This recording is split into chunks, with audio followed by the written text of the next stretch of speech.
Заврши времето кога судии се притискаа да носат одлуки во полза на политичарите. Премиерот го прочитал писмото на лидерот на ДУИ во кое се пожали дека одлуките на Уставниот суд можеле да предизвикаат меѓуетнички тензии.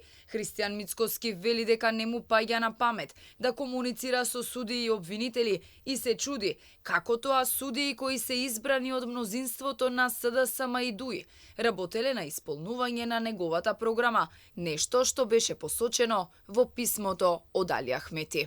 Не сум знал дека овие судии, ќе повторам, избрани од мнозинството на СДСМ и ДУИ, спроведува програма на ВМРО ДПМН, дека бил загрежен за предметот поврзан со законот за јазици и да сум интервенирал кај уставните судии избрани од СДСМ и ДУИ да внимаваат што прават, бидејќи на тој начин можеле да дестабилизираат државата. Прилика, ова е писмото, еве јавноста нека оцени дали тоа заслужува коментар. Очајнички обид ДУИ да биде представена како фактор на стабилност се писмата на Али Ахмети и до премиерот и до меѓународните лидери, сметаат експертите. Според познавачите, дали е прекршен рамковниот договор, треба да цени одредена институција, а не политичка партија.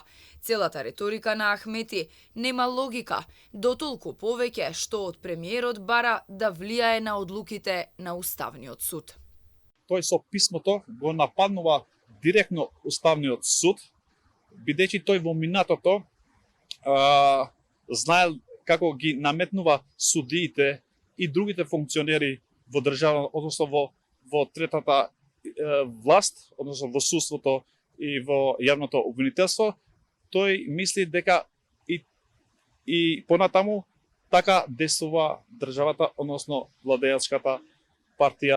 Во предупредувачкото писмо, првиот интегративец Али Ахмети сееше страв дека секое нарушување на меѓуетничките односи би имало сериозни последици, алудирајќи на одлуките за укинување на етничките вработувања и законот за јазици. Тој обвини дека последните одлуки на Уставниот суд веројатно биле само извршување на програмата на ВМРО ДПМН, за, како што рече, укинување на клучните механизми за заштита на заедниците. Откако не успеа планот за дестабилизација за кој предупредуваше власта, Ахмети доби инспирација да пишува писма.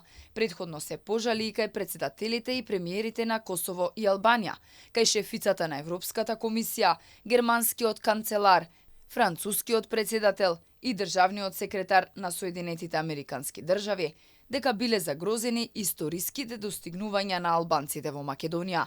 Жалби и поплаки од Ахмети слушна и амбасадорот на ОПСЕ.